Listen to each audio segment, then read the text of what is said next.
श्री शिवाय नमस्तुभ्यम। आपका हमारे YouTube चैनल पर बहुत बहुत स्वागत है। आज की कथा में हम विशेष रूप से नैमिषारण्य की कथा, वायु का आगमन, शिव तत्वों का ज्ञान तथा काल की महिमा और षष्ठी आदि की कथा का श्रवण करेंगे। सूत जी कहते हैं, स्कंद जी बोले, 12वें दिन प्रातः उठकर स्नान तथा आहानिक कर्म से निवृत्त होकर शिव भक्ति यति अथवा शिव प्रिय ब्राह्मणों को मध्याह्न में निमंत्रण कर स्वादिष्ट अनेक प्रकार के भोजन करावें। फिर उसी स्थान में गुरु पूजन का मन में संकल्प कर कुशा छुएं, उनके चरण धोवें, परमेष्टि स्वरूप गुरु और उनके भी पर गुरु का ध्यान करें, आसन दें, कुशाओं से पूजें, धूप दीप दें, सारी आराधनाएं समाप्त करें और संपूर्ण शुभमस्तु कहते हुए उठकर नमस्कार करें। देवा इत्यादि मंत्र जपते हुए अक्षतों को छोड़ें और नमस्कार कर सर्वत्र अमृतस्तु ऐसा कहें। फिर ब्राह्मणों को भोजन करा स्वयं उनका हाथ धोने को जल दें। फिर आसनों पर बिठाकर तांबूल दें, दक्षिणा में छतरी और पादुकासन अर्थात पनही दें। पंखा, चौकी, वेणुदंड देने, प्रदक्षिणा और नमस्कार से उन्हें संतुष्ट कर आशीर्वाद ग्रहण करें और फिर प्रणाम करके विदा करें। फिर यह कहते हुए कि आप सर्वदा शिव आदि हैं, जैसी इच्छा हो जाइए, ऐसा कहते हुए द्वार तक उनके साथ जावें। और जब ब्राह्मण कहें कि जाओ, तब लौटकर काज पर बैठे हुए अतिथियों, ब्राह्मणों, दीनों, अनाथों सहित भोजन कर सुखी होवें। इसमें कोई व्यक्तिक्रम नहीं करना चाहिए। प्रतिवर्ष इसी प्रकार गुरु की पूजा करते रहें। उत्तम गुरु का आराधक यहाँ के बड़े बड़े भोगों को शिवलोक में जा भोगता है। सूत जी बोले, इस प्रकार अपने शिष्य वामदेव पर अनुग्रह कर श्रेष्ठ महात्मा स्कंद जी, जो दूसरों पर भी अनुग्रह करने वाले हैं, प्रसन्न हो कहने लगे कि जो कुछ नैमिषारण्य में मुनियों से व्यास जी ने कहा है, वे ही आदि गुरु व्यास जी सब भवनों में प्रख्यात हैं। वही इसे फिर कहेंगे और उन्हीं से सुनकर इस कथा को फिर सुखदेव जी कहेंगे तथा एक एक के चार चार शिष्य जो वेद अध्ययन संपन्न होंगे, वे धर्म की स्थापना करेंगे। उनके नाम है व्यास, स्पायन, पैल, जमिनी और सुमंतु, चारों तेजस्वी व्यास के शिष्य हैं। और हे मुनि वामदेव, अगस्त्य, पुलस्त्य और क्रतु, ये चारों महात्मा तुम्हारे शिष्य हैं। और सनक, सनंदन, सनातन और संत कुमार से प्रिय योगी वर्य संत कुमार जी के शिष्य हैं। यह सभी मुनि मंडली बड़ी अद्भुत और परम शिव का अधिष्ठान रूप है, जिसको यतीन्द्रों और वेद के अर्थ और उसके विचारों को जानने वाली है। इन्होंने ही वेद आदि के विभाग से कल्पित पंच महाभूतों से आवृत वेदांत सिद्धांत का परम निश्चय किया है, जो मोहनाशक, ज्ञानदायक, संतोषदायक और जगत का कल्याणकारक तथा लक्ष्मी को देने वाला है। मुझसे सुनने के कारण पंडित से वामदेव का मत कहते हैं और शिव का ध्यान कहते हुए ये यति शिव स्वरूप हो जाते हैं। और इस प्रकार ब्रह्मा, विष्णु और शिव का भजन कर जैसे नदियों को सागर की प्राप्ति होती है, वैसे ही वे उनकी समानता के मोक्ष पद को पाकर मुक्त हो जाते हैं। इस प्रकार वामदेव जी के उपदेश कर स्कंद जी देव पूजित अपने माता पिता के चरणों को स्मरण कर शिखराव्रत कैलाश शिखर पर चले गए। ऐसा दिव्य ज्ञान दे गुरु जी चले गए। फिर वामदेव जी ने स्कंद जी का ही अनुसरण किया और कैलाश पर जा शिव पार्वती के चरणों में सिर नवाया। उन चरणों की भक्ति से वे सर्वांग पूर्ण हो गए। फिर उन्होंने पृथ्वी पर गिरकर शरीर शून्य हो इस प्रकार बार बार नमस्कार कर उठे और वेद शास्त्रों के आशय पूर्ण अनेकों स्रोतों से उनकी स्तुति करने लगे। इस मुनि ने अम्बा सहित एवं पुत्र सहित शंकर जी की बड़ी स्तुति की, देव देवी के चरण कमलों में सिर नवाया। फिर तो उनकी कृपा पा वहीं रहने लगे। हे मुनियों, इसी प्रकार आप लोग भी उनके ओमकारार्थ महेश्वर को जानकर सुख से वहां विश्वेश्वर के चरण कमलों में रहिए, जो वेदों में गुप्त, सर्वस्व तारक, मंत्र देने वाला और मुक्त के दाता हैं। और मैं श्री गुरुदेव के चरण कमलों की सेवा के लिए बद्रिकाश्रम को जाऊंगा। देखें फिर कब आपसे मेरा समागम हो। हे मुनीश्वरों, आपने जो पूछा था वह सब मैंने कहा। श्री व्यास जी बोले, शिव, गणेश और स्वामी कार्तिक तथा सृष्टि, उत्पत्ति, पालन तथा संहार करने वाले शंकर को प्रणाम करता हूँ, जिनकी शक्ति अद्वितीय और जो सब में गमन करने वाले हैं तथा व्यापकता ही जिनकी स्वभाव है, उन अजन्मा, विश्वकर्ता, अविनाशी शिवजी महात्मा महादेव की मैं शरण हूँ। जब धर्म स्थान महागंगा यमुना के संगम स्थल प्रयाग तथा नैमिषारण्य में ऋषियों ने फिर यज्ञ का अनुष्ठान किया, तो उन अक्लिष्ट कर्मा मुनियों के उस यज्ञ का वृतांत सुनकर व्यास जी के पुत्र सूत जी उस स्थान में आए। तब उन्हें आया हुआ देखकर सब मुनि प्रसन्न हो गए और प्रेम पूर्वक विधि से ऋषियों ने उनका सत्कार पूजन आदि किया। फिर उन्हें सर्वश्रेष्ठ आसन पर बिठाकर प्रार्थना करने लगे। हे सर्वज्ञशाली सूत जी, आपका आगमन शुभ हो। आप सब पुराण इतिहास को जानने वाले हमारे आश्रम पर पधारे हैं। हमारे अहोभाग्य हैं, आप तो श्री व्यास जी के शिष्य हो, सब कथा रहस्यों को जानते हो। कृपा करके हम लोगों को भी दिव्य कथा रूप अमृत का पान कराइए। इस प्रकार मुनिगणों की प्रार्थना सुनकर श्री सूत जी ने अपने मन में पहले भगवान शंकर श्री गणेश जी का ध्यान किया, फिर जगदम्बा श्री पार्वती जी तथा अपने गुरुदेव को प्रणाम करके बोले, हे मुनियों, अब आपको सभी विद्याओं के रूप प्राणों के प्रकट होने का वृतांत सुनाता हूँ। प्राण क्यों है? श्वेत कल्प के समय वायुदेव ने जो कुछ कहा था, उन्हीं शब्दों तथा अर्थों से युक्त न्याय से पूर्ण शास्त्रों के अर्थों से शोभित तथा क्रम ही प्राण कहे जाते हैं। 4 वेद, 6 शास्त्र, मीमांसा, न्याय, धर्मशास्त्र, सभी पुराण इत्यादि को में 14 प्रकार की विद्याएं हैं। फिर आयुर्वेद, धनुर्वेद, गंधर्व वेद, अर्थशास्त्र, ये 4 उन 14 में युक्त देने से विद्या 18 प्रकार की हो जाती है। इन 18 विद्याओं के उत्पादक भगवान शंकर हैं। संसार को बनाने के लिए आपने प्रथम ब्रह्मा को उत्पन्न किया और ये 18 विद्याएं ब्रह्मा को प्रदान की। ब्रह्मा जी की रक्षा के लिए विष्णु को शक्ति प्रदान की। विष्णु जी ब्रह्मा जी की रक्षा करने वाले मध्य पुत्र हैं। ब्रह्मा जी ने 18 विद्याएं पाकर प्राणों का विस्तार किया। फिर ब्रह्मा जी के 4 मुखों से 4 वेद उत्पन्न हुए। उसके बाद अन्य सभी शास्त्र पैदा हुए। हे ऋषिगण, इन प्राणों को स्वयं ब्रह्मा जी ही प्रकट करने वाले हैं, अतः इनका पढ़ना समझना पृथ्वी के सभी लोगों के लिए कठिन था। यह देखकर परम कृपालु शंकर जी की प्रेरणा पाकर स्वयं विष्णु द्वापर के समाप्ति के समय व्यास रूप में अवतरित हुए। इन्होंने ही वेदों का विभाग करके शास्त्रों को संक्षेप रूप में बनाया। इसी प्रकार सभी द्वापर युगों के अंत में विष्णु व्यास रूप में प्रकट होकर वेद आदि विभाग आदि आदि क्रिया करते हैं। फिर नवीन पुराणों की रचनाएं भी किया करते हैं। इस द्वापर के समाप्ति में सत्यवती पुत्र कृष्ण द्वैपायन नाम से व्यास जी प्रकट हुए हैं। वेदों को आपने 4 भागों में विभक्त किया है, इसीलिए आपका नाम वेद व्यास प्रसिद्ध हुआ है। फिर सामान्य रूप से प्राण रचना की है। संक्षेप में सभी प्राणों के 4 लाख श्लोक रचे। हे ऋषीश्वरों, जब तक प्राणों को न पढ़ा जाए तब तक वेद उपनिषद वेदों के अंग पढ़ने में कुछ भी ज्ञान नहीं होता। प्राण संख्या में 18 हैं, जैसे कि ब्रह्मा, पद्म जी, विष्णु जी, शिव, भागवत, भविष्य, नारद, मार्कंडेय, अग्नि, ब्रह्म, वैवर्त, लिंग, बारह, वामन, कूम, मत्स्य, गरुड़, ब्रह्मांड, स्कंद, इस प्रकार ये 18 प्राण है। इनमें चौथा शिव महाप्राण शैवों की सभी कामनाएं पूर्ण करने वाला है। इसी शिव प्राणोक्त धर्म तथा विधि के द्वारा शिव आराधना करने से ही 3 वर्णों के मनुष्य तथा देवताओं को शिव कथा से शीघ्र ही शिवलोक की प्राप्ति होती है, जिसे मुक्ति कहा गया है। मुक्ति की अभिलाषा से शिव आराधना ही फलदायक है। सूत जी बोले, हे ऋषियों, सर्वप्रथम अनेकों कल्पों के बीत जाने पर जब 12 कल्प प्रारंभ हुआ, तब सभी ऋषियों में विवाद छिड़ गया। विवाद पर ब्रह्मा के विषय का था, पर ब्रह्मा कौन है? कोई किसी को कहता था, कोई किसी को, किंतु निर्णय नहीं हो सका। तब सभी मिलकर ब्रह्मा जी के पास पहुंचे, प्रणाम करके स्तुति की। ऋषियों पर प्रसन्न होकर ब्रह्मा जी बोले, हे ऋषियों, आप लोग किस कामना से मेरे पास आए हो? ऋषियों ने कहा, हे स्वामिन, हम एक संदेह रूप अज्ञान के अंधकार में पड़ गए हैं, बहुत व्याकुल हैं। कृपा करके हमारा वह संशय निवारण करें। हमें मालूम नहीं कि अविनाशी, नित्य, शुद्ध चित्त स्वरूप परिपूर्ण पर ब्रह्म परमात्मा कौन है। अपनी लीला से संसार को रचकर इसका पालन संहार करने वाला कौन है। तब इस प्रकार मुनियों का कथन सुनकर ब्रह्मा जी ने अपने आसन से उठकर भगवान शंकर जी का ध्यान किया।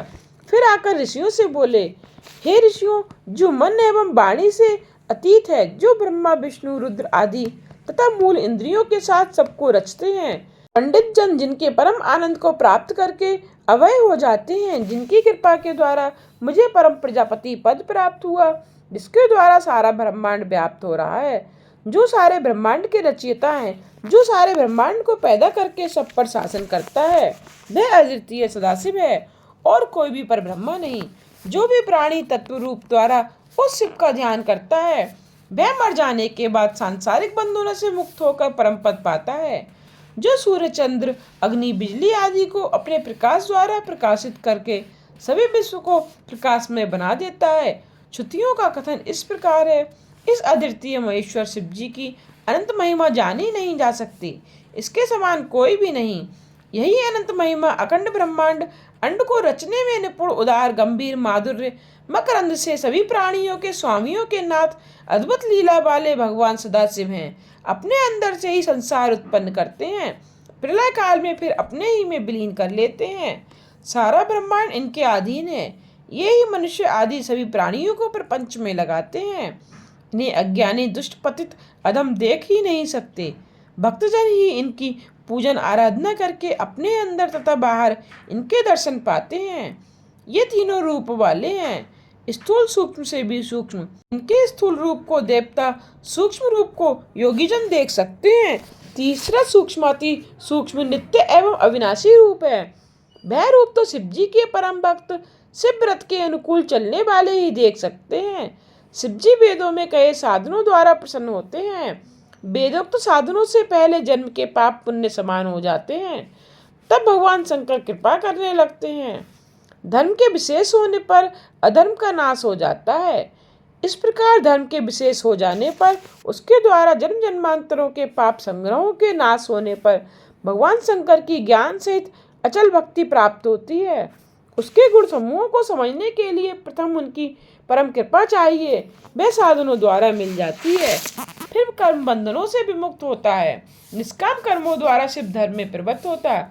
गुरु अपेक्षित तथा गुरु अनपेक्षित भय धर्म दो प्रकार का है। गुरु अनपेक्षित तथा धर्म 100 गुना विशेष है। गुरु अपेक्षित धर्म द्वारा ही शिव धर्म में प्रवृत्त होकर मनुष्य को शिव ज्ञान होता है। फिर उसे संसार आसार दिखाई देता है। वह सभी सांसारिक विषयों से निवृत्त होकर भाव साधन प्रवृत्त हो जाता है। भाव सिद्ध हो जाने पर ध्यान कार्य में निष्ठा होती है। फिर ज्ञान तथा ध्यान युक्त होकर मनुष्य योग में प्रवृत्त हो जाता है। योग से भक्ति, भक्ति से शिव कृपा से संसार से मुक्ति हो जाती है। फिर तो वह मनुष्य शिव समान होकर, रूप होकर शिव धाम पाता है।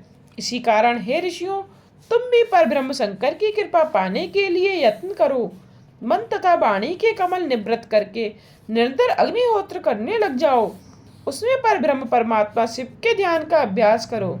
उसी के द्वारा सदाशिव में प्रेम को प्रबल करके बढ़ाते जाओ। तुम लोग ऐसा करो, देवताओं के 1000 वर्ष पर्यंत महायज्ञ करने का संकल्प कर लो। आरंभ करके जब यज्ञ की पूर्णता हो जाएगी, तब तुम्हारे मंत्रों द्वारा आह्वान किया गया वायुदेव तुम्हारे पास आ जाएगा। उसी से ही तुम्हें अपने कल्याण का मार्ग प्राप्त होगा। उसके बाद तुम लोग परम पवित्र वाराणसी नगरी में चले जाना। वहाँ पिनाकधारी भगवान शंकर जगत माता श्री पार्वती के साथ भक्तों पर कृपा करने वाले लीला करते हुए विराजमान हैं। इस समय मैं मनोनय नामक अपना चक्र छोड़ने वाला हूँ। उस चक्र की नेमी जिस स्थान पर टूट जाए, तुम लोग उसी स्थान को अपने महायज्ञ तप के लिए पवित्र समझना। वही स्थान मुक्तिदाता होगा। यह कहकर ब्रह्मा जी ने शिव ध्यान पूर्वक उस सूर्य के समान चमकते चक्र को छोड़ दिया। फिर तो सभी ऋषि ब्रह्मा जी को प्रणाम करके चक्र के पीछे पीछे चल पड़े। वह चक्र चलकर किसी परम पवित्र विशाल भूमिखंड पर जाकर गिरा। वहाँ एक बड़ी शिला थी, उसके साथ टकराकर उसकी नेमी टूट गई। इसी कारण वह पृथ्वी खंड परम पवित्र यक्ष गंधर्व आदिकों से सेवित नैमिषारण्य नाम से विख्यात हो गया। ऋषि लोगों ने वहां पर ही महायज्ञ करने की दीक्षा ग्रहण की। एक समय राजा पुरूरव उर्वशी के साथ विहार करता करता वहां पहुंचा। वह 18 समुद्र द्वीपों का स्वामी होते हुए भी उस रमणीक भूमिखंड के लिए ललचा गया। मोह में आकर अज्ञान से मुनियों की उस स्वर्ण बेदी तक छीनने को तत्पर हो गया। मुनि लोगों ने भी क्रोध में आकर राजा पर कुशाह का प्रहार करके मार गिराया। और यह भी वही भूमिखंड है जिस पर बैठकर ब्रह्मा जी ने पहले सृष्टि रचना आरंभ की थी। इस भूमिखंड को पाकर ऋषि लोग अत्यंत आनंदित हुए। सूत जी ने कहा, हे ऋषियों, उन भाग्यशाली ऋषियों ने उसी नैमिषारण्य क्षेत्र में भगवान शंकर के आराधना में महान यज्ञ किया। उन्होंने 10,000 वर्ष में जाकर उस यज्ञ को पूर्ण किया। तब ब्रह्मा जी की प्रेरणा पाकर वायुदेव ने नैमिषारण्य क्षेत्र में आ गए। उनके देखते ही ऋषि लोग आसनों से उठ खड़े हुए। वायुदेव को उत्तम आसन पर बिठाकर सत्कार करके स्वयं बैठे। तब वायुदेव बोले, हे ऋषियों, आप लोगों का यह महायज्ञ तो निर्बाध हो रहा है। कोई देव शत्रु दानव तो विघ्न पहुंचाने नहीं आ पहुंचा। फिर आप लोगों को कोई प्रायश्चित तो नहीं करना पड़ा और कष्ट तो नहीं हुआ। आप लोगों ने शास्त्र स्रोत आदि से देवताओं को तथा पितृकर्मों से पितरों को पूजकर क्या यज्ञ विधि विधान पूर्ण कर लिया है। अब आपका इस समय क्या विचार है। इस प्रकार वायुदेव का कथन सुनकर ऋषि बोले, हे वायुदेव सुनिए, हम लोगों ने अपना अज्ञान अंधकार दूर करने के लिए ब्रह्मा जी का आराधन किया था। तब प्रसन्न होकर उन्होंने इस महायज्ञ के लिए कहा। साथ में ब्रह्मा विष्णु रुद्र आदि देवों के स्वामी पर ब्रह्म परमेश्वर भगवान को संतुष्ट करने के लिए शिव मंत्र के जपन करने का निर्देश दिया था। और इसी के सहारे आपके शुभ आगमन के लिए भी ब्रह्मा जी ने कहा था। आप उनके कथन के अनुसार यहाँ पधारे हैं। हमें निश्चय हो गया कि हमारे 10,000 वर्ष के महायज्ञ की पूर्णता हुई। आपके दर्शन करने से हम अपने आप को सफल एवं कृतार्थ समझ रहे हैं। ऋषि बोले, वायुदेव, सबसे प्रथम आप हम लोगों को यह कहें कि आपने यह ईश्वरीय ज्ञान किस प्रकार पाया और जिनका जन्म अप्रकट है, ऐसे ब्रह्मा जी से शिव भाव आपको कैसे मिला। यह सुनकर वायुदेव बोले, ऋषियों, प्रथम जब 21वां श्वेत रूप नामक कल्प लगा, तब ब्रह्मांड की रचना के लिए ब्रह्मा जी ने शिव को प्रसन्न करने के लिए कठोर तपस्या की। उसके द्वारा संतुष्ट होकर प्रकट होकर अपना स्वरूप दिखाते हुए शिव जी ब्रह्म ज्ञान का उपदेश करने लगे। हे ऋषियों, अपने तप के प्रभाव से उसी ब्रह्म ज्ञान को मैंने ब्रह्मा जी से पाया। ऋषि बोले, अस्तु, अब यह कहिए, परमानंद प्राप्ति कराने वाला परम पवित्र भय ब्रह्म ज्ञान फिर आपको कैसे मिला। वायु बोले, प्रथम जो मैंने पशुपाशपति संज्ञक ज्ञान प्राप्त किया, सुख इच्छुक पुरुषों को उसमें परम निष्ठा रखनी चाहिए। ज्ञान से ही अज्ञान द्वारा उत्पन्न दुख दूर होता है। ज्ञान ही तो वस्तु विनाशक है। देखो, जीव तो चेतन है और प्रकृति जड़ है। इस कारण यह दो वस्तु हैं। इन दोनों का नायक ज्ञान है। वही ज्ञान पशुपात एवं पति, इन तीनों के क्रम से अक्षर क्षर तथा क्षर अक्षर से अतिरिक्त 3 संज्ञाओं का है। अक्षर तो पशु है, क्षर पास है एवं क्षर अक्षर से बाहर पति संज्ञक है। ये तीनों नाम तत्वज्ञ कहते हैं। क्षर प्रकृति है, अक्षर पुरुष है। इन दोनों का प्रेरक परमेश्वर, परे से भी परे वह दूसरा है। प्रकृति तो माया है, माया से युक्त मूल कर्म का संबंध रखने वाला पुरुष है। इन दोनों के प्रेरक शिव परमेश्वर हैं। माया तो महेश्वर की शक्ति है। माया से ढका हुआ चिद्रूप उस चिद्रूप को भी ढक देने वाला मल है। वह शिव द्वारा स्वयं कल्पित है। वह मल महा अंधकार है। उससे बाहर परमेश्वर शिव का शुद्ध स्वरूप है। जीव कर्म भोगने के लिए व्यापी माया से आच्छादित रहता है। कला आदि से वह उत्पन्न होता है। फिर जलमल का नाश हो जाता है तो वह जीव भी मुक्त हो जाता है। ऋषि बोले, हे वायुदेव, काल आदि किसे कहा जाता है, उसका कर्म क्या है एवं उसका फल तथा आशय क्या है। भोग किसे कहते हैं, कौन से भोग से साधन है। मल विनाश का क्या हेतु है। मल विनाश हो जाने के बाद पुरुष का रूप हो जाता है। यह सब कुछ स्पष्ट रूप से हमें वर्णन करके सुनाए। वायु बोले, कला विद्या राग काल एवं नियति इत्यादि हैं। इनका भोक्ता पुरुष है। सुख दुख रूप फल देने वाले कर्म पुण्य पाप करने 2 प्रकार के हैं। अनादिमल भोग के समाप्त हो जाने तक अज्ञान तो आत्मा के साथ रहता है। भोग कर्म विनाश के लिए है। यही प्रकृति अर्थात माता कहती है। अंतःकरण तथा बाह्य इंद्रियों के द्वार वाले इस शरीर को ही भोग का साधन कहा है। जब भावना विशेष हो जाती है तब शिव की कृपा होती है। उससे मल विनाश होता है। इस मल के नष्ट हो जाने पर मनुष्य शिव जी के स्वरूप की समता पा लेता है। विद्या अधिकत्र भावना का ज्ञान कराती है। राग को कला बढ़ाती है। उसका नाशक काल है। देव शक्ति उसकी नेता है जो अप्रकट है और 3 गुणों वाला है। ऐसा होने पर प्रधान प्रकृति नाम से कहती है। उसकी कला से अभिव्यक्त एवं अनभिव्यक्त लक्षण कहे गए हैं। सुख दुख में मोहित होकर जो आत्मा है, उस कला वाला पुरुष प्रकृति जन्य सत्व रज तम इन 3 गुणों को भोगता है। सुख के कारण रूप दुख को साधारण राजस एवं प्रवृत्ति निवृत्ति रहित स्तंभ तथा मोह ये दोनों तामस कहे गए हैं। सात्विक को गति ऊर्ध्व है, राजस को मध्यम एवं तामस की अधोगति कही गई है। पंचभूत, पंचतंत्रात्मा, पंच ज्ञानेन्द्रिय, पंच कर्मेंद्रिय, प्रधान बुद्धि, मन, अहंकार ये चारों अप्रकट विकार युक्त हैं। इनके हेतु दशा प्राप्त करके अव्यक्त कहता है। ये शरीर आदि तो कार्य हैं, प्रकट हुए बड़े की तरह व्यक्त कहता है। ये शरीर आदि अव्यक्त से भिन्न नहीं, जैसे मिट्टी के घट कार्य भिन्न नहीं। इसलिए अव्यक्त ही कर्मों का एक कारण है। उसके भोगने के योग्य कर्म शरीर आधार है। बुद्धि, इंद्रिय एवं शरीर से व्यापी तो व्यतिरेक तो है, किंतु आत्मा का कारण समझना दुर्बोध है। श्रेष्ठ पुरुषों ने आत्मा को इंद्रिय, शरीर आदि से भिन्न माना है। इसी कारण इनसे भिन्न हो आत्मा है। इसमें संशय नहीं कि भाई कर्मों का फल भोगता है। संपूर्ण जगत के मध्य में रहने वाले ईश्वर सर्वज्ञ, सर्व अगोचर, अंतर्यामी नाम से विख्यात हैं। उन्हें वेद वेदांत इस प्रकार से गायन रूप धारण करने वाली ज्ञानी पुरुषों को दिखाई देते हैं। विशेष क्या कहा जाए, वे देहों से भिन्न हैं। जो उन्हें भिन्न नहीं मानते वे अज्ञानी हैं। शरीर तो नश्वर पराश्रित दुखों की खान है, बार बार नष्ट हो जाता है। जीव एक शरीर में स्थित नहीं रह सकता है। जन्म मरण के संसार चक्र में पड़कर यह घूमता रहता है। भिन्न भिन्न देहों में आत्मा का प्रवेश होता है। इसी कारण इसकी वृत्तियां भिन्न भिन्न मालूम होती हैं।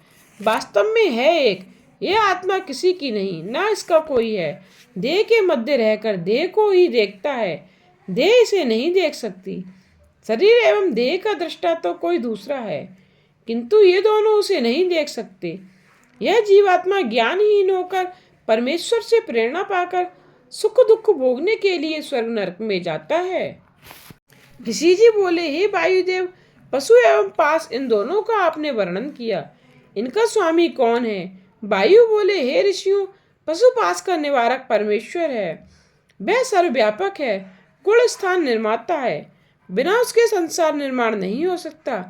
ईश्वर की प्रेरणा पाकर पशु अर्थात जीव कर्तव्य के रूप में भासमान होता है, वस्तुतः करता नहीं, परमात्मा ही करता है। जैसे नेत्रहीन पुरुष को कुछ नहीं दिखाई देता, वैसे ही प्राणियों को ईश्वर नहीं दिखता। प्राणियों के दिव्य नेत्र प्रधान माया से ढके हुए हैं, इसी कारण ईश्वर नहीं दिखता। जब पशुपास तथा पति तीनों का ज्ञान प्राप्त होता है, तब ब्रह्मज्ञानियों को मुक्ति मिलती है।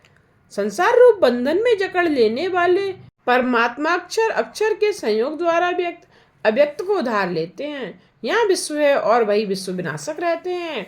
भोक्ता, योग्य एवं प्रेरक ये तीनों माननीय हैं। विद्वान लोग इनसे आगे नहीं जानते। परमेश्वर माया भी हैं। वह अपनी ईशानी शक्तियों से अकेला ही संपूर्ण संसार को अपने अधीन कर लेता है। वह सदाशिव है, विश्व की सृष्टि स्थिति संहार करने वाला है। सारा विश्व इस विराट पुरुष के नेत्र, भुजा, मुख आदि हैं। आकाश पृथ्वी आदि रचयिता केवल भगवान शंकर हैं। वहाँ देवों के आदि देव ब्रह्मा को रचते हैं। सभी देवों के पालन आदि कार्य भी वही करते हैं। नेत्रों के बिना ही वे सब कुछ देखते हैं, बिना कान सुनते हैं। छोटे बड़े अणु परमाणु सब में यही एक निवास करते हैं। अतः पुराण पुरुष है, अपनी शक्ति द्वारा अकेले ही त्रिलोकी की रचना करते हैं और रचकर फिर से नाश भी कर देते हैं।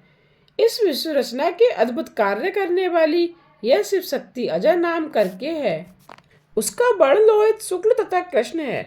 अपने समान रूप वाले दूसरे से यह सेवित उत्पन्न करने वाली हैं। इसी के साथ पुरुष सोता है, उपभोग करने के बाद इसे भी त्याग देता है। संसार रूपी वृक्ष की भांति अवस्था वाले जीवात्मा एवं परमात्मा रूप 2 पत्ते हैं। इन दोवें जीवात्मा अपने किए कर्म भोगता है, परमात्मा इसका दृष्टा रहता है। सदाशिव अकेला है और अनेकों प्रकार के एक को और एक रचकर उसमें अपने ईश्वर का अधिकार भी स्थापित करता है। 10 दिशाओं में अपना तेज प्रकाश फैला देता है, फिर भी वह अद्वितीय उदासीन होकर रहता है। गुह्योपनिषद में लिखा है कि इस पर ब्रह्मा को तो देवता तथा ऋषियों ने जाना है, जो कि गुह्योपनिषद में छिपे जगत के आदि ब्रह्मा को रचने वाले हैं।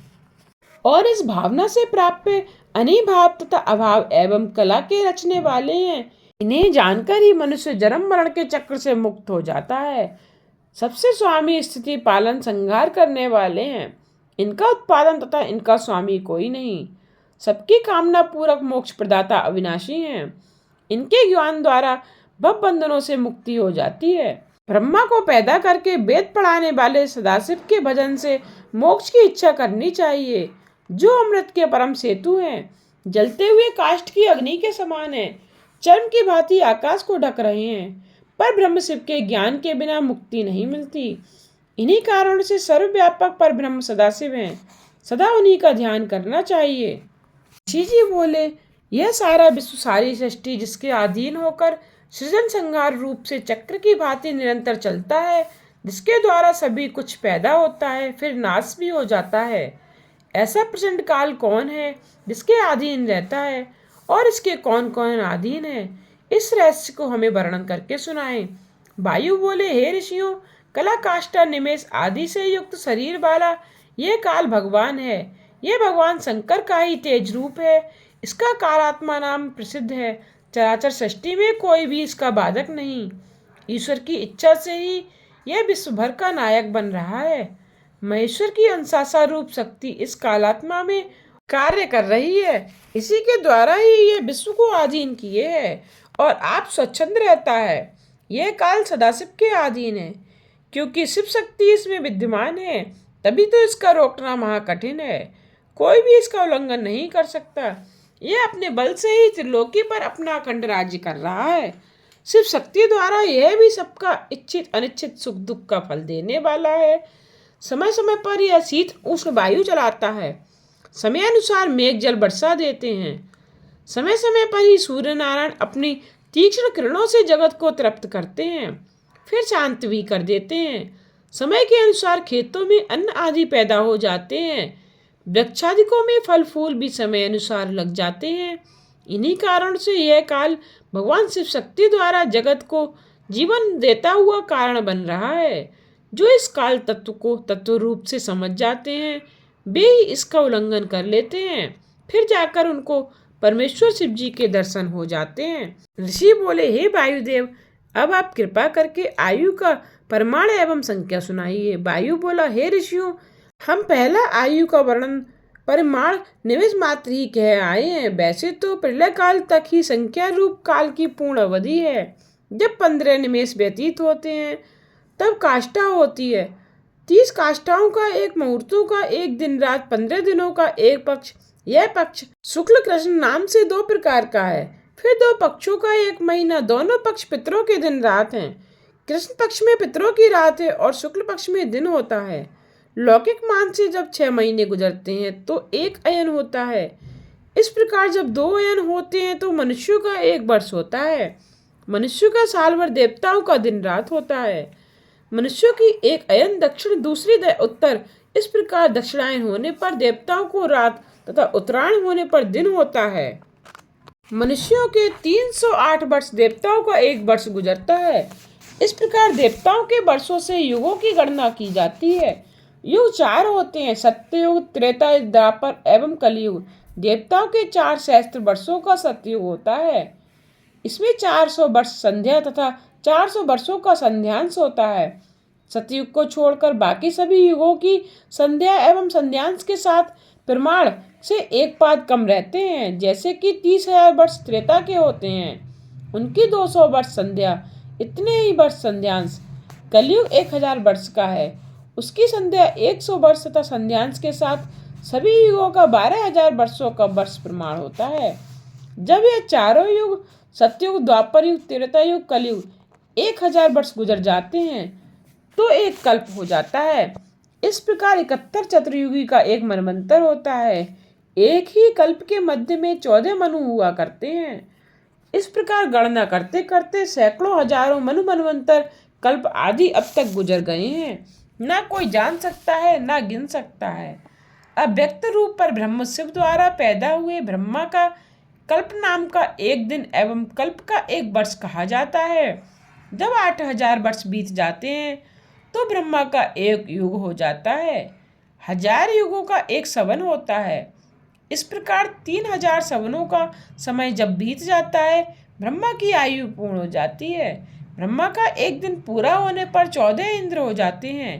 यहाँ इंद्र ब्रह्मा के एक महीने में 420 होते हैं, एक साल में 5040 होते हैं। ब्रह्मा की आयु में 5,40,000 इंद्र उत्पन्न भी होते हैं और मर भी जाते हैं। इस प्रकार ब्रह्मा की पूरी आयु, विष्णु का एक दिन, रुद्र का जब एक दिन होता है, विष्णु की आयु पूरी होती है। ईश्वर का जब एक दिन होता है तो रुद्र की आयु पूरी हो जाती है। इस प्रकार काल की गणना की गई है। सदाशिव की 5,40,000 साल की आयु होने पर सारी सृष्टि पैदा होती है, संहार भी होता है, सबका नाश हो जाता है, किंतु पर ब्रह्म सदाशिव का नाश नहीं होता। सदाशिव पर तो कभी कालात्मा आक्रमण नहीं कर सकता। ये सृष्टि का सभी कालांतर ईश्वर का एक दिन एवं इतना ही समय एक रात परमेश्वर के एक दिन में सृष्टि की उत्पत्ति तथा रात में संहार होता है। इस प्रकार से ईश्वर काल गणना केवल लोगों के हित के अर्थ से की गई है। वस्तुतः परमेश्वर की ना कोई रात है ना कोई दिन। ऋषि बोले, हे वायुदेव, आपने बड़ा अद्भुत आख्यान सुनाया। अब संसार की रचना भली भांति से हमें सुनाने की कृपा करें। वायु बोले, ऋषियों सुनो, सर्वप्रथम सर्वशक्ति संपन्न पर से ब्रह्म से शक्ति की उत्पत्ति होती है। वह शक्ति माया होती है। माया से फिर प्रकृति पैदा हो जाती है। सर्वप्रथम उत्पन्न हुई शक्ति के आगे शांतितीत पद होता है, उसके आगे विद्या पद, के आगे प्रतिष्ठा पद, उससे आगे निवृत्त पैदा होता है। ये तो शंकर प्रेरणा की साधारण सृष्टि हुई। इन सब की अनुलोप से उत्पत्ति तथा वृत्तिलोप से नाश होता है। इन पांचों पदों का क्या उद्देश्य है, यह तो परषष्टका की भी इच्छा नहीं करता। तभी तो यह जगत 5 कलाओं से पूर्ण एवं अप्रकट कारण रूप है। इसके मध्य में स्थित सभी कुछ आत्मा से अनुष्ठित है। महत आदि से आरंभ करके विशेष तक रचना होती है। इसी कारण सर्वज्ञ सर्वशक्तिमान अनादि अनंत महेश्वर सदाशिव भी सृष्टि की रचना, पालन, संहार आदि कार्य किया करते हैं। अन्वय से हरित हैं। सृष्टि की आदि से समाप्ति तक ब्रह्मा के 100 वर्ष गुजरते हैं। यह 100 वर्ष ब्रह्मा की पूरी आयु होती है। ब्रह्मा की आयु के 2 भाग किए गए हैं, प्रथम पराद्र, द्वितीय पराद्र। दोनों पराद्रों की समाप्ति से ब्रह्मा की आयु समाप्त होती है। अब अव्यक्त आत्मा अपने मध्य कार्य को ग्रहण कर लेता है। इस कार्य जगत का अव्यक्त में समावेश होने पर, विकार के संहार होने पर प्रधान तथा पुरुष ये दोनों धर्म के सहित रहते हैं। सत्व एवं तमोगुण युक्त अनंत दोनों प्रकृति रूप समान हैं, परस्पर ओतप्रोत होकर मिले रहते हैं। जब ये दोनों गुणों में समान हो जाते हैं, तब अंधकार के कारण ये पृथक पृथक नहीं किए जा सकते। उस समय जब शांत वायु द्वारा निश्चल होता है, उसमें कुछ भी ज्ञान नहीं हो सकता। तब अज्ञान जगत के मध्य में अद्वितीय महेश्वर अपने महेश्वर रूप रात्रि का सेवन करते हैं। फिर प्रातः होने पर महेश्वर महायोग द्वारा प्रकृति पुरुष से प्रविष्ट हो जाते हैं। तब इन दोनों में क्षोभ उत्पन्न कर देते हैं। तभी महेश्वर की आज्ञा द्वारा अव्यक्त से चराचर सभी प्राणियों की उत्पत्ति होने लगती है। सबसे पहले ईश्वर की प्रेरणा से पुरुष रूप से जो अधिष्ठित हुआ है, उस अव्यक्त बुद्धि आदि से लेकर विशेष तक क्रमशः विकार उत्पन्न होते हैं। उसके बाद उन विकारों से सर्व कारण रूप रुद्र, विष्णु, ब्रह्मा से 3 देवता तथा सर्वव्यापिनी अवेद भक्ति, अपरिमत ज्ञान आदि सभी अणिम आदि वैभवों के साथ पैदा हुए। इन 3 देवताओं का क्रमशः सृजन, पालक, संहार, ये 3 कार्य हुए। ये सभी रुद्र आदि ईश्वर तत्व युक्त हैं। ऐसा देखकर महेश्वर प्रसन्न हुए। एक कल्प समाप्त हो जाने के बाद दूसरे कल्प के आरंभ में फिर इन तीनों देवों को जो स्पर्धा बुद्धि मोह युक्त थे, उन्हें सर्जन आदि काम महेश्वर जी ने दिए। ये तीनों देवता एक दूसरे से पैदा होकर एक दूसरे को धारते हैं, एक दूसरे से बुद्धि तथा अनुसरण करने वाले हैं। परस्पर एक दूसरे की ब्रह्मा, विष्णु, रुद्र कभी कभी प्रशंसा भी करते हैं। तभी तो एक दूसरे से अधिक तथा कम नहीं हो पाते। इन्हें एक दूसरे से किसी को अधिक मानने वाला मूर्ख, पिशाच तथा राक्षस ही हो नहीं पाता है। प्रधान से प्रथम वृद्धि, ख्याति, बुद्धि एवं महतत्व पैदा हुए। महतत्व के क्षोभ से 3 प्रकार के अहंकार उत्पन्न हुए। अहंकार से 5 महाभूत तन्मात्रा इंद्रियां पैदा हुई। विकृत अहंकार के सत्वगुण से अतिरिक्त सात्विक तत्व उत्पन्न हुआ। वैकारिक सृष्टि तो एक ही, ज्ञानेन्द्रिय 5, कर्मेंद्रिय 5 तथा मन है। तमोगुण अहंकार, 5 महाभूत, पंचतंत्र मात्रा आदि से उत्पन्न 11वां मनु अपने गुण द्वारा 2 प्रकार का होता है। संपूर्ण प्राणियों से प्रथम आदि भूत होता है। उस आदि भूत से शब्द गुणवान आकाश पैदा होता है। फिर आकाश से स्पर्श गुण, उससे वायु, वायु से रूप गुण, रूप से तेज, तेज से रस गुण, उससे गंध गुण, गंध से पृथ्वी पैदा हो जाती है। फिर इन 5 महाभूतों द्वारा सारा संसार निर्मित हो जाता है। ये 5 महाभूत अव्यक्त महेश्वरी की कृपा द्वारा पुरुष से अधिष्ठित रहते हैं। तब महादादिक से आरंभ कर विशेष तक इस अंड को उत्पन्न करते हैं। उस समय कार्य कारण से सिद्ध हुआ ब्रह्मा उस अंड में वृद्धि पाकर ब्रह्म नाम करके क्षेत्रज्ञ हो जाता है। यही सर्वप्रथम शरीरधारी पुरुष है। संपूर्ण प्राणियों से पहले उत्पन्न हुआ यदि आदि करता एवं ब्रह्म कहता है। अव्यक्त की प्रेरणा द्वारा इनके मन से अनेकों मनोरथ पैदा होते हैं और किसी प्रकार से नहीं। इसके तीनों गुणों को अपने अधीन रखने का स्वभाव है और इन तीनों गुणों की अपेक्षा भी उससे होती है। उन्हीं 3 गुणों द्वारा फिर अपने शरीर के 3 विभाग कर देता है। सृष्टि कार्य में ब्रह्मा का भाग, संहार कार्य में रुद्र, पालन कार्य में सहस्त्रशीष विष्णु होता है। वह नायक रहता है। यह नायक विराट रूप में हो जाता है। स्वर्ण में सुमेरु पर्वत उसका गर्भ बंधन होता है। समुद्र जल गर्भ तथा गर्भाशय होता है। उस अंड में लोक हैं। लोकों में सूर्य, चंद्र, नक्षत्र, वायु आदि रहते हैं। उनके साथ साथ विश्व व्याप्त हो रहा है। इससे 10 गुना बढ़कर जल इस अंडे को ढक रहा है। जल से 10 गुना तेज, तेज से 10 गुना वायु, वायु से 10 गुना आकाश, फिर उसे आदि भूत ढक रहे हैं। उन्हें 5 भूत आदि, इनको फिर महत्व तत्व आदि को प्रकृति चारों ओर ढके रहती है। यह 7 आवरण है जिनसे अंड आवृत रहता है। ये सब 8 प्रकार की प्रकृतियां हैं। अंड के बाहर परस्पर एक दूसरे को ढककर स्थित हैं। सृष्टि के रचन आदि कार्यकर्ता तीनों देवता एक दूसरे से पैदा होकर एक दूसरे को धारण किए रहते हैं। आधार आदि भाव वाले जितने विकारी हैं उनमें विकार रहता है। अपने अंगों को संकुचित तथा विस्तृत कर देने वाले कछुए की भांति यह अव्यक्त विकारों को रचते हैं, फिर अपने में छुपा लेते हैं। अव्यक्त द्वारा ही संपूर्ण संसार क्रमशः निर्मित होता है और विपरीत उसके क्रमशः लय भी हो जाता है। काल के अधीन होने के कारण गुण भी सम तथा विषम हुआ करते हैं। गुणों की कमी एवं विशेषता होने पर ही सृष्टि की रचना होती है। इनका समानत्व होने पर प्रलय हो जाती है। ब्रह्मा की योनि यही है। महाकठिन अंड ही ब्रह्मा का निश्चयात्मक क्षेत्र है, तभी तो ब्रह्मा क्षेत्रज्ञ हैं। प्रकृति सर्वगामिनी है। इस प्रकार के सहस्त्र कोटिश अंड रहा करते हैं। उन अंडों में चतुर्मुख विष्णु तथा रुद्र इन देवों की प्रकृति रचती है। वे तीनों देवता शिव जी की समीपता पाकर स्थिर रहते हैं। महेश्वर तो व्यक्त से भी परे हैं। व्यक्त से अव्यक्त, अव्यक्त से अंड, अंड से ब्रह्म पैदा होता है। फिर यही ब्रह्मा संपूर्ण लोक रचता है। पहले प्रवृत्त होने वाली प्रधान सृष्टि तथा प्रलय काल में सबका प्रलय, ये दोनों कार्य तो केवल परमेश्वर की लीला मात्र हैं। संपूर्ण सृष्टि के अतुल कारण प्रकृति से पैदा हुए ब्रह्मा आदि अंत मध्य रहित हैं। अंत पराक्रम श्वेत रक्त वर्ण वाले एवं पुरुष संयुक्त हैं। आज की कथा को यहीं विश्राम देते हुए इससे आगे की कथा का श्रवण आप कल के अध्याय में कीजिएगा। आगे आने वाली कथा के लिए चैनल को सब्सक्राइब करना ना भूलिएगा।